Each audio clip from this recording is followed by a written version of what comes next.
नमस्कार वीरेंद्र कुमार राव आसतु जाना आज गोटे भल आयुर्वेदिक औषध विषय आयुर्वेदिक औषध नुह तो यहाँ एलोवेरा जूस जूसटा आपड़ जानी एलोवेरा जूस बहुत कंपानी आसूँ मुझे को सजेस्ट करी एलोवेरा जूस जदि आप ने केवल वैद्यनाथ ने वैद्यनाथ भन्सार जोटा कि 45 वर्षर कंपानी आपन से एलोवेरा वैद्यनाथ ने जोटा कि आपनकर स्किन एंड हेयर रिपेयर कर आपन विटामिन ई नहीं त्वचा लगाउछंती चुट्टी रे लगाउछंती विटामिन ई आपन खाई बुछंती सेटा आपनकर चुट्टी आउ स्किन टाको भलो रखा पे खाउछंती किंतु जदि आपन नेचुरल उपाय विटामिन ई होचे एलोवेरा घी कुआरी जोटा तैयारी पूरा नेचुरल कंटेंट सबुठू आपन देखियो गोटे गोटे आयुर्वेदिक जिनस देखिबे आयुर्वेदिक डाबर आउ वैद्यनाथ भितर आप फरक देखिए मुझे सजेस्ट करी वैद्यनाथ भल कम कर वैद्यनाथ इनग्रेडिएंट आउ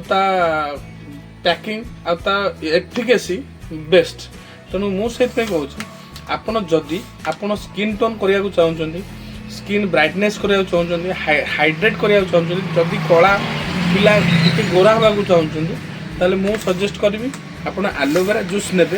प्रतिदिन सकाळु खाली पेटरे 100 ml वाटर रे 30 ml एलोवेरा जूस पकेबे ताकू भल कि आग जूस टाक भल कि सेक करदेवे सेक करना 100 ml water 30 ml aloe vera juice पकईकिना आपड़ सकाळु खाली पेटरे पीबे प्रतिदिन सबुदिन सकाळु खाली पेटरे पीबे घंटाए पर आपड़ जेकोसी खाद्य खाईपर एलोवेरा जूस रो काम होउची आपड़ मेन कथा आपड़ गैस्ट्रिक काम करिवो गैस्ट्रिक जदि पेटे जदि स्टोमाक रे आपन अल्सर हेछि स्टोमाक अल्सर काटिबो द्वितीय कथा आपन स्किन स्किन सब हाइड्रेट रखिबो आ पूरा चिक चिक देखा जो प्रथमे आपन त्वचा चिक चिक देखा जो माने जो माने देखिबे बहुत माने झियो हो कुंदे पुओ हुंदु कलर कम थिले भी माने पूरा गोरा नहेले भी साबना भी बहुत चिक चिक चिक चिक करन ताकर जिनस से बॉडी पूरा हाइड्रेट थाए पानी पूरा मेंटेन करी पियंतु आ सब खाद्य खाद्य पेय सब तेल मसला खाऊ सब ठीक ठाक रखते तेणुक आप मुख्य जिनस जलखिया तेल जिनस बेसी खाइबेनी एलोवेरा जूसटा कंटिन्यू आप 3 मास खाइबे 3 मास भीतर आपको बढ़िया रिजल्ट दब से आप पूरा लिखि दौर जे आप स्किन आउ हेयर रिपेयर पेगा आप एलोवेरा जूस खाइबे आउ आपनकर जेकोसी आपनकर स्किन प्रॉब्लम कि रास थी कि अलग कौन कुंडे कांडी होता है यहाँ एलोवेरा जूसटा भी भल कम कर आपको चुट्टी झड़बनी मुख्य कथा चुट्टी झड़बनी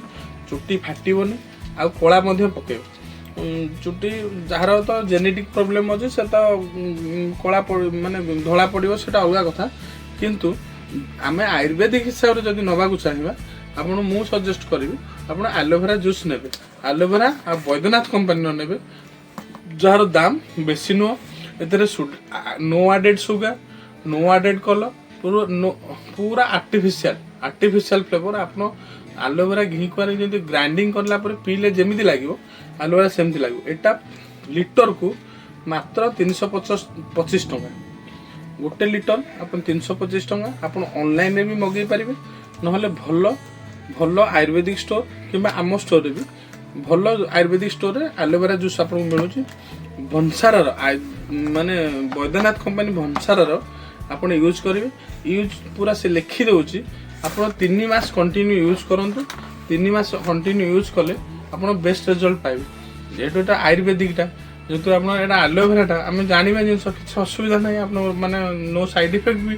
आटा प्रथम आगे जो खाइबे आग सेक करना गोटे ग्लास पानी 30 ml पकईकिना खाइबे 30 ml खाली पेट खाइबे